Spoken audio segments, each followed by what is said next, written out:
இந்த உலகத்தில் எவ்வளவு மனிதர்கள் இருக்கிறாங்களோ அதே அளவு கதைகள் இருக்கிறதா பல எழுத்தாளர்கள் சொல்கிறாங்க. அப்போ கதைகள் என்பது இந்த மனித வாழ்க்கையினுடைய மிக முக்கியமான ஒரு அங்கமாக இருக்குது அப்படிங்கிறது அந்த வார்த்தையின் மூலயமா நம்ம புரிஞ்சுக்கலாம். நானும் பல கதைகளை உங்களோட பகிர்ந்துக்கிறேன். அன்பையும் கருணையும் போதிக்கக்கூடிய கதைகளாக இருக்குது. வெளிநாட்டு எழுத்தாளர்களுடைய கதைகளை மட்டுமே நான் சொல்லிக்கிட்டு வரேன். ஏன் அப்படின்னும் பொழுது பல மிக முக்கியமான எழுத்தாளர்கள் அவர்களுடைய இறுதி காலத்தில் அன்பையும் கருணையும் போதிக்கக்கூடிய பல கதைகளை எழுதி வச்சுட்டு போயிருக்கிறது தான் காலம் கடந்து நிற்கிறதா இருக்குது. அப்போ இந்த கதைகள் எல்லாமே ஒரு வகையில் என்ன சொல்ல வருதுன்னா, எவ்வளவு கதைகள் மனிதர்களுக்குள்ளாக இருந்தாலும் அன்பும் கருணையும் கடைசி வரைக்கும் இருந்துக்கிட்டே இருக்கும். அதை நம்ம அந்த கயிறை நம்ம பிடிச்சிக்கிட்டு தான் நம்ம இன்னொருத்தரும் பயணிக்கணும் அப்படிங்கிறது தான் சொல்ல வராங்களோன்னு எனக்கு தோணும். அதே போல் தான் இன்றைக்கி நான் உங்களோட ஒரு கதையை சொல்ல போகிறேன். என்ன கதை என்ன அப்படிங்கிறத ஃபுல்லாக கேளுங்க. நான் உங்கள் சிறகன். இது உங்களுடைய லிட்ரரி அவுல் சேனல். இன்றைக்கி நான் உங்களோட பகிர்ந்துக்க போகிற கதை ஒரு சிலையினுடைய கதை, கூடவே ஒரு குருவியினுடைய கதை. இந்த சிலையும் குருவியும் செய்யக்கூடிய செயல் என்பது என்ன? ஏன் இப்படியான ஒரு அற்புதமான செயல்களை இந்த சிலையும் குருவியும் செய்யணும்? என்னடா சிலை எங்கேயாவது போய் எதுனா செய்யுமா, ஒரு குருவி என்ன எதுனா செய்யுமா அப்படின்னு நமக்கு தோணலாம். இந்த கதை யாருடையது அப்படிங்கிறத நான் கடைசியில் சொல்கிறேன். முன்னரே வாசிச்சிருந்தீங்கன்னா ரொம்ப சந்தோஷம். இந்த கதையில் ஒரு ஊரினுடைய மைய பகுதியில் ஒரு உயரமான தூணில் ஒரு சிலை நிற்க வைக்கப்பட்டிருக்கு. அந்த சிலை ஒரு தங்க இலைகளால் செய்யப்பட்டு அந்த 2 நீல நிற மாணிக்க கற்களால் அந்த கண்கள்லையும், அந்த சிலையினுடைய கையில் ஒரு வாளும், அந்த வாளினுடைய பிடியில் ஒரு சிவப்பு நிறத்திலான ஒரு மாணிக்கமும் பொருத்தப்பட்டு இருக்குது. அப்போ அந்த சிலைக்கு மகிழ்ச்சியான இளவரசன் அப்படிங்கிற பெயரும் இருக்குது. அப்போது அந்த ஊரில் ஆட்சி செய்த ஏதோ ஒரு மன்னன், அவனுடைய ஞாபகத்தில் அந்த இளவரசனுடைய சிலை அந்த ஊரில் வைக்கப்பட்டிருக்கு. அந்த ஊரில் இருக்கிற எல்லாருக்கும் அந்த சிலையை பார்த்தோம்னா மனசுக்குள்ளே ஏதோ ஒரு மகிழ்ச்சி ஏற்படும். குழந்தைகளுக்கு அந்த சிலையை பார்த்தோன்னே ஒரு தேவதை தங்களுடைய கனவுகளில் மகிழ்ச்சிப்படுத்தக்கூடிய ஒரு தேவதையை நினைவு கொடுத்தக்கூடியதாக இருக்குது. ஒரு தாய் அந்த நிலவை காட்டி சோறு விட்டது போல் அந்த சிலையை காட்டி அந்த சிலை இளவரசனுடைய முகத்தில் பாரு எவ்வளவு ஒரு ஆனந்தம் இருக்குது பாரு அப்படின்னு. ஆக ரோட்டில் போயிட்டு வரக்கூடியவங்களுக்கு அந்த நாள் முழுக்க சரியாக அமையலைனா கூட அந்த மகிழ்ச்சி நிரம்பிய அந்த இளவரசனுடைய அந்த முகத்தை பார்க்கும் பொழுது, அடேயப்பா, எல்லா பிரச்சனைகளிலும் எல்லா நாட்கள்லையும் சிரித்த மாதிரியே இருக்கக்கூடிய ஒருவனாக இந்த மகிழ்ச்சியான இளவரசனுடைய சிலை மட்டும்தான் இருக்கும் அப்படின்னெல்லாம் அந்த மக்களுக்குள்ளாக ஒரு பேச்சு வழக்கு இப்படி போயிட்டே இருக்கும். இப்படியாக அந்த ஊரினுடைய மத்தியில் ஒரு மகிழ்ச்சியான இளவரசனுடைய ஒரு சிலை பொருத்தப்பட்டிருக்கு. இப்போ இந்த மகிழ்ச்சியான இளவரசனுடைய கதையை சொல்லும்பொழுது கூடவே இன்னொரு கதையும் அதில் சொல்லப்படுது. என்ன அப்படின்னா, ஒரு தகவலான் குருவி, அதாவது ஸ்வாலோன்னு சொல்லக்கூடிய ஒரு தகவலான் குருவி குளிர்காலம் இங்கேருந்து எகிப்துக்கு பயணப்படுறதுக்கு தயாராகிட்டு இருக்கு. அப்படி தயாராகிட்டு இருக்கும் பொழுது ஒரு ஆற்றங்கரை ஓரமாக வளர்ந்துருக்கக்கூடிய ஒரு நாணல் மேலே ஒரு காதல் வயப்படுது. அந்த காதல் வயப்பட்டு தன்னுடைய குடும்பம் எல்லாம் தன்னையை விட்டு எகிப்து நோக்கி பயணப்பட்டும் தான் இன்னும் பயணப்படாமல் இந்த நாணல் மீது காதல் கொண்டு அந்த நாணலோடு சுற்றி பாட்டு பாடிக்கிட்டு இந்த காலத்தை கழிச்சிக்கிட்டு இருக்கு. எப்படி நான் கிளம்பி ஆகணும், வெகு விரைவில் நான் இங்கேருந்து கிளம்பி ஆகணும் அப்படின்னு சொல்லி ஒரு இருந்துக்குள்ளே அந்த நாணலுக்கும் ஒரு குருவிக்குமான ஒரு காதல் கதை இது உள்ளே ஓடும். ரொம்ப அழகாக இருக்கும் அந்த இடம். அது வாசித்து பாருங்கள் முழு கதையும். நான் இந்த இடத்துல அதை நான் சொல்லலை. இப்படி ஒரு நாள் அந்த நாணலினுடைய காதல் என்பது நிரந்தரமானது அல்ல. காற்று எந்த திசையில் அடிக்குமோ அந்த திசையை நோக்கி அந்த நாணல் என்பது போயிடும்.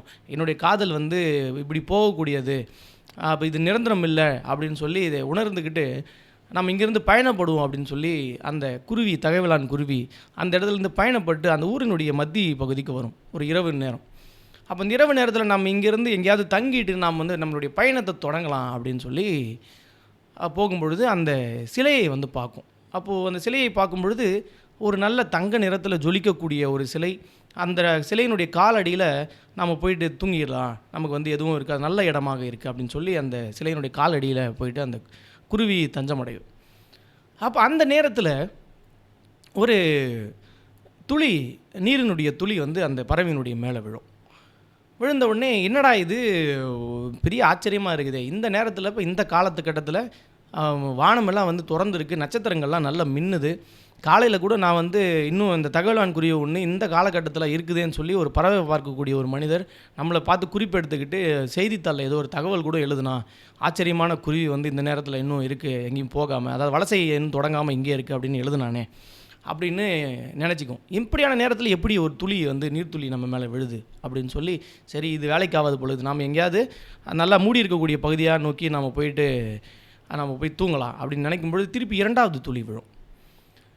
இரண்டாவது துளி விழும்போது இன்னும் புரியாது. அதை தொடர்ந்து மூணாவது துளி விழும். இது என்னடா இது அப்படின்னு மேலே பார்க்கும் பொழுது அந்த சிலை அழுகும். அந்த குருவிக்கு மிகப்பெரிய ஒரு ஆச்சரியமும் ஒரு அதிர்ச்சியும் இருக்கும்.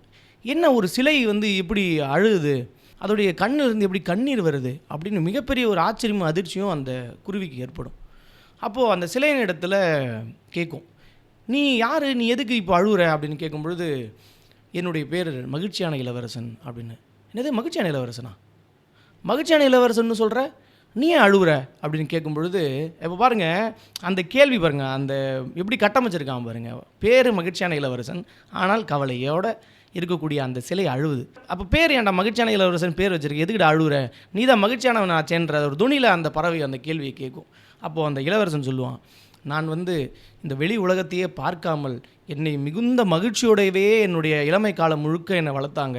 இந்த உலகம் கவலை நிறைந்தது அப்படிங்கிற என்னை எந்த விஷயத்தையுமே என்கிட்ட காட்டாமல் மகிழ்ச்சியை மட்டுமே என்கிட்ட காட்டி காட்டி காட்டி என்னை இந்த ஊரும் உலகமும் என்னை ஒரு மகிழ்ச்சியான இளவரசனாகவே என்னை வந்து வச்சுருந்தது. ஒரு நாள் நீ இறந்து போகும் பொழுது என்னை ஒரு சிலை வடிவமாக என்னை உருவத்தை சிலை வடிவமாக இந்த இடத்துல வச்சுட்டாங்க. வச்சதும் இல்லாமல் எனக்கு அப்போ தான் புரிஞ்சது, இந்த ஊரினுடைய உயரமான ஒரு தூணின் மீது என்னை வச்சுருக்கும் பொழுது தான் அங்கேருந்து நான் பார்க்குறேன், இந்த ஊரில் சந்தோஷம் மட்டும் கிடையாது, அதைவிட அதிகமாக துக்கமும் வறுமையும் இந்த மக்கள் கஷ்டப்படக்கூடிய கஷ்டமும் நான் வந்து தினம் தினம் நான் பார்த்துக்கிட்டே இருக்கேன்.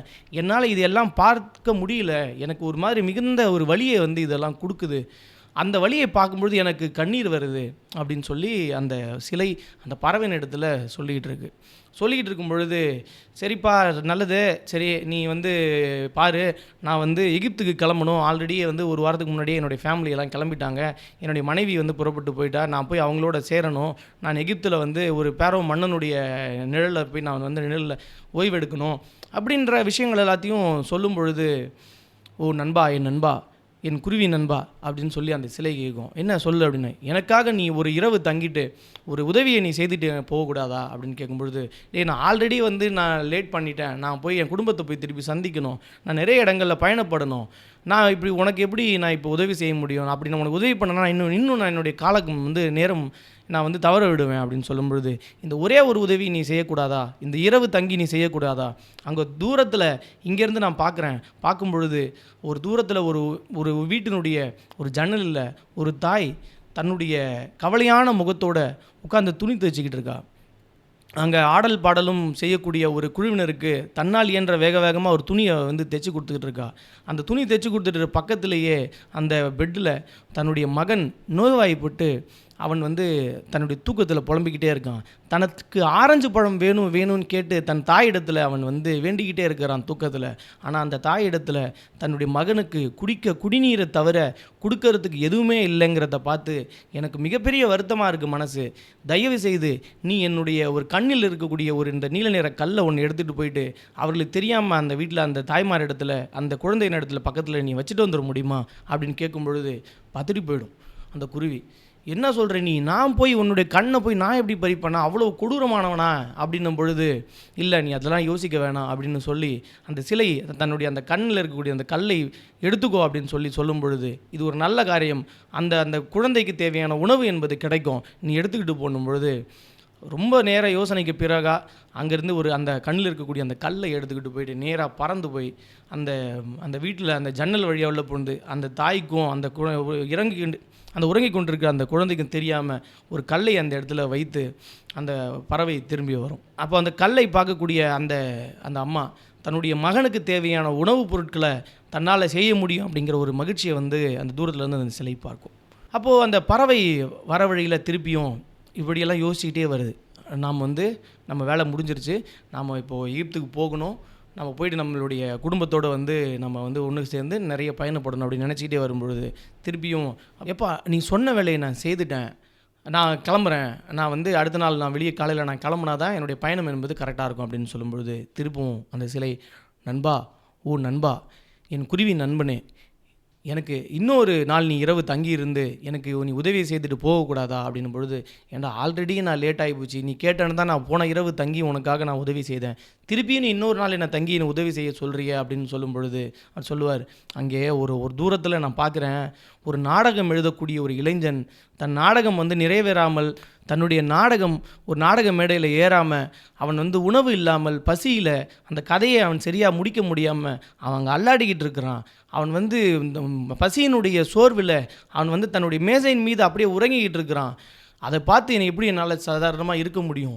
அதனால் நண்பா, நீ என்னுடைய இன்னொரு கண்ணில் இருக்கக்கூடிய அந்த நீல நிற கற்களை எடுத்துகிட்டு போயிட்டு அவனுடைய மேஜையின் மீது நீ வைத்துட்டு வந்துரு நண்பா அப்படின்னு கேட்கும் பொழுது, ஆல்ரெடி உன்னோட ஒரு கண்ணை நான் எடுத்துகிட்டு போயிட்டேன், இன்னொரு கண்ணை எடுத்துட்டா நீ என்னடா பண்ணுவ? உனக்கு எப்படா பார்ப்ப? நீ நீ என்னடா இவ்வளோ என்ன மனசாட்சி இல்லாதவனா நடந்துக்க சொல்லிட்டேடா நீ அப்படின்னு அந்த குருவி அந்த சிலையை பார்த்து கேட்கும்.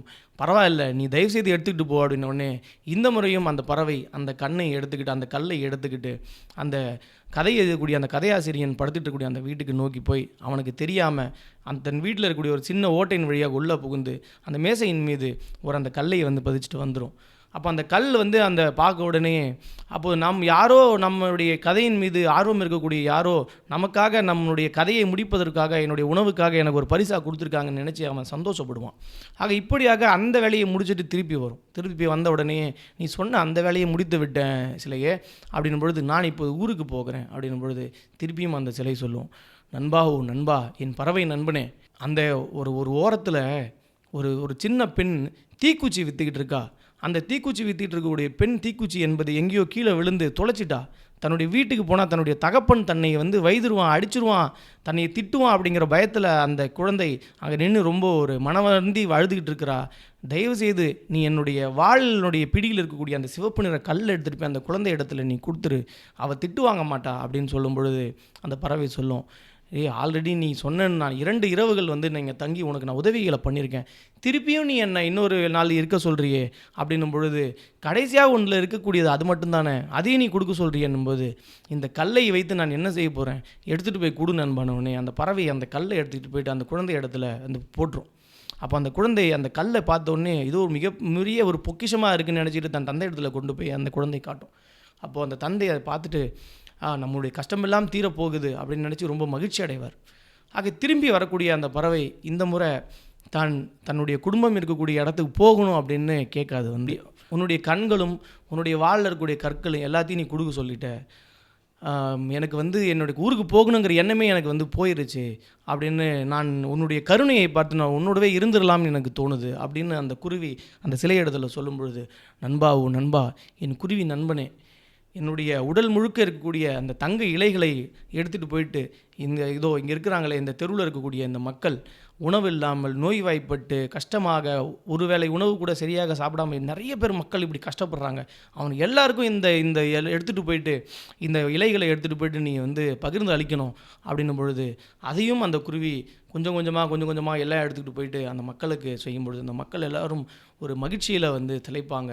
தங்களுக்கு உணவு கிடைத்து விட்டது, தங்களுக்கான சிறிய தொகையான பணம் வந்து கிடைத்து விட்டது, தாம் 3 வேளை உணவு சாப்பிடலாம் அப்படிங்கிற மகிழ்ச்சியில் அந்த மக்கள் வந்து இருப்பாங்க. அப்படிங்கிறத பார்த்து அந்த குருவி திருப்பி வந்த உடனே அந்த சிலை இடத்துல சொல்லும், நண்பா, நீ சொன்ன வேலையை நான் முடிச்சிட்டேன், ரொம்ப நன்றி, இப்போ நீ உன்னுடைய குடும்பத்தை நோக்கி நீ பயணப்படலாம், நீ வந்து உன்னுடைய வழியை நோக்கி நீ போகலாம் அப்படின்னு அந்த சிலை சொல்லும் பொழுது அந்த குருவி சொல்லும், நண்பா, நான் வந்து உன்னுடைய கருணையை பார்த்து நான் வந்து திகைச்சு போயிட்டேன், நான் இதுக்கப்புறம் போய் நான் என்ன பண்ண போகிறேன், நான் போகிறேன் அப்படின்றதெல்லாம் தெரியல, ஆனால் நான் இந்த உலகத்தை விட்டு போக போகிறேன் அப்படிங்கிறத மட்டும் எனக்கு நல்லா தெரியுது. இந்த குளிர்காலத்தினுடைய இந்த குளிரை என்னால் தாங்க முடியாமல் என்னுடைய உடல் என்பது மரித்து போகுதுன்றதை நான் உணர்ந்துட்டேன். அப்போது நான் மரித்து போகக்கூடிய நேரத்துலையும் நான் உனக்காக ஏதோ ஒரு நல்ல காரியத்தை நான் செய்திருக்கிறேன்னு நினச்சிட்டு என்னுடைய உயிர் பிரியும் அப்படின்னு சொல்லி அந்த கொடூரமான அந்த குளிரில் அந்த பறவை அந்த சிலையினுடைய காலடியிலேயே தன்னுடைய உயிரை வந்து விட்டுரும். அப்போது அந்த பறவை இறந்து போன அந்த நொடியில் தன்னுடைய அந்த நண்பனாக இருந்த அந்த பறவை இறந்து போனதை நினைத்து அந்த தங்கங்கள் எல்லாம் பறிக்கப்பட்டு கண்களில் இருந்த நீல நிற கற்களை எடுக்கப்பட்டு கையில் இருந்த அந்த வாளில் இருந்த சிவப்பு நிற கல்லை எடுக்கப்பட்டு ஒரு மோசமான ஒரு நிலையில் இருந்த அந்த சிலை என்பது இப்போது அந்த பறவை இறந்ததற்கு பிறகு அந்த சிலை அந்த மார்பு பகுதி, அந்த சிலையினுடைய மார்பு பகுதி இரண்டாக வெடித்து அது உள்ளே இருக்கக்கூடிய ஈயம் நிறைந்து இருக்கக்கூடிய அந்த இதயம் என்பது வெளிப்படும். அப்போது காலையில் அந்த பக்கமாக நடைபயிற்சி போயிட்டுருக்கிற ஒரு ஊரினுடைய மிக முக்கியமான அதிகாரி அந்த சிலையினுடைய வடிவத்தை பார்த்துட்டு, இது என்ன இந்த சிலை எவ்வளோ அழகான ஒரு சிலையாக இருந்தது, இப்போ என்ன இவ்வளோ கோரமாக இருக்குது, அந்த கண்கள் இல்லை, வாலில் இருந்தக்கூடிய அந்த கல் காணோம், அந்த இதயம் பிளக்கப்பட்டு அந்த ஈயம் தெரியுது, இதை வச்சு என்ன பண்ண போகிறோம் நாம் அப்படின் பொழுது சொல்லிவிட்டு அந்த சிலையினுடைய காலடியில் பார்க்கும்பொழுது ஒரு பறவை அங்கே இறந்து கிடக்கும். இப்படி இந்த ஊர்லலாம் இந்த சிலைகளுக்கு கீழெல்லாம் அந்த பறவையெல்லாம் பறந்து வரக்கூடாது, இது மாதிரி செத்து போகக்கூடாதுங்கிறத நம்ம ஒரு ஆர்டர் போடணும் அப்படின்னு ஒரு சொல்லிவிட்டு தனக்கு பின்னாடி இருந்த அடிவரடிகளெல்லாம் ஆமாம் ஆமாம் அப்படின்னு சொல்லக்கூடிய ஒரு காட்சி அந்த இடத்துல வைப்பார். அது ஒரு பகடியாக அந்த இடத்துல இந்த கதையில் வச்சுருப்பார். ஆக அந்த சிலை அங்கிருந்து எடுக்கப்பட்டு உருக்கப்படுற நேரத்தில் அந்த குருவியை எடுத்து அருகாமையில் இருக்கக்கூடிய ஒரு குப்பை தொட்டியில் எடுத்து அந்த குருவியை வீசிடுவாங்க. அப்போது அந்த சிலையை உருக்கும் பொழுது எல்லா பகுதிகளும் உருங்கிடும். அந்த ஈயம் நிறைந்து இருக்கக்கூடிய அந்த இதயம் என்பது அது உருகாது. இதை வச்சு என்ன பண்ணுறதுன்னு சொல்லி அந்த இதயத்தையும் எடுத்து குப்பை தொட்டியில் வீசிடுவாங்க. ஆக அந்த இறந்து போன பறவையும் அந்த சிலையினுடைய இதயமாக இருக்கக்கூடிய அந்த ஈயப்பகுதியும் ஒரே குப்பை தொட்டியில் வீசப்பட்டிருக்கும். இதன் பிறகு கடவுள் ஒரு தேவதையை கூப்பிட்டு இந்த உலகத்தினுடைய விலை மதிப்பற்ற 2 பொருட்களை எனக்கு எடுத்துகிட்டு வந்து கொடுங்க அப்படின்னு கட்டளையிடுறார். அப்போ இந்த உலகத்தில் ஒரு விலை மதிப்பற்ற பொருளை தேடி வந்த அந்த தேவதை அந்த குருவியையும் அந்த மகிழ்ச்சியான இளவரசனுடைய இதயத்தையும் கொண்டு போய் கடவுள் இடத்துல அந்த தேவதை கொடுத்தார். இந்த 2 பொருட்கள் தான் இந்த உலகத்தில் விலை மதிப்பற்ற பொருட்கள் அப்படின்னு அந்த கடவுள் இடத்துல கொடுக்கும்போது அப்போ கடவுள் அந்த தேவதையை பாராட்டி மிக சரியான தேர்வை நீங்கள் பண்ணியிருக்கீங்க அப்படின்னு சொல்லி, இந்த குருவி என்னுடைய சொர்க்கத்தில் எப்போதும் மகிழ்ச்சியோடு பாடிக்கிட்டும், இந்த இளவரசன் என்னுடைய தங்க நகரத்தில் எப்போதும் மகிழ்ச்சியான ஒருவனாக இருப்பான் அப்படின்னு சொல்லி அந்த தேவதைய இடத்துல கடவுள் சொல்லுவார். ஆக இதோட இந்த கதை முடியும். அப்போ இந்த கதை என்பது பாருங்கள், ஒரு குருவிக்கும் ஒரு சிலைக்கும் நடக்கக்கூடிய ஒரு உரையாடல் அப்படிங்கிற ஒரு நிலையிலிருந்து நம்ம பார்த்துக்கிட்டோம் அப்படின்னு சொன்னால் கூட, அந்த சிலை என்பது நம்ம மறைமுகமாக இங்கே வைக்கக்கூடியது ஒரு இயேசுநாதருடைய ஒரு உருவகத்தை போல நம்ம எடுத்துக்கலாம். இல்லை, கடவுள் நமக்கு எல்லாவற்றையும் வழங்கக்கூடியவராக இருக்கிறார். அது எந்த கடவுளாகனா நீங்கள் எடுத்துக்கங்க. கடவுள் நமக்கு எல்லாவற்றையும் கொடுக்கக்கூடியவராக இருக்கிறார். அதுக்கு யாராவது ஒரு மனிதனையோ அல்லது ஒரு பறவையோ ஏதோ ஒரு உருவத்தை வச்சு யார் மூலயமா நமக்கு கொடுத்துக்கிட்டே இருப்பார், நம்மளை கைவிட மாட்டார் அப்படிங்கிற ஒரு விஷயத்தை இதில் வலியுறுத்தியிருப்பாங்க.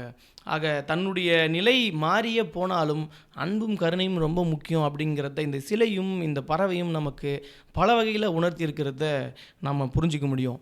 இந்த கதை ஆஸ்கார் வெல்டனுடைய த ஹாப்பி பிரின்ஸ் அப்படின்னு சொல்லக்கூடிய கதை. இந்த கதை எப்படி இருந்தது அப்படிங்கிறதுல கமெண்ட்டில் சொல்லுங்கள். நிச்சயமாக வாசிக்காதவங்க இந்த கதையை வாசித்து பாருங்கள். மிக முக்கியமான இடங்களெல்லாம் இந்த கதையில் உண்டு. என்ன தான் நான் கதையாக அது சொன்னாலுமே நீங்கள் வாசிக்கும் பொழுது ஏற்படக்கூடிய உணர்வு என்பது அது வேறு. அப்போ நிறைய முக்கியமான தருணங்களை வார்த்தையால் நம்மளால் சொல்ல முடியாது. அதை நீங்கள் படித்து உணரும் பொழுது தான் உங்களுக்கு அதனுடைய மேன்மை என்ன அப்படிங்கிறது புரியும். ஸோ மீண்டும் இது போல் வேறு ஒரு கதையோடு சந்திக்கிறேன். நன்றி.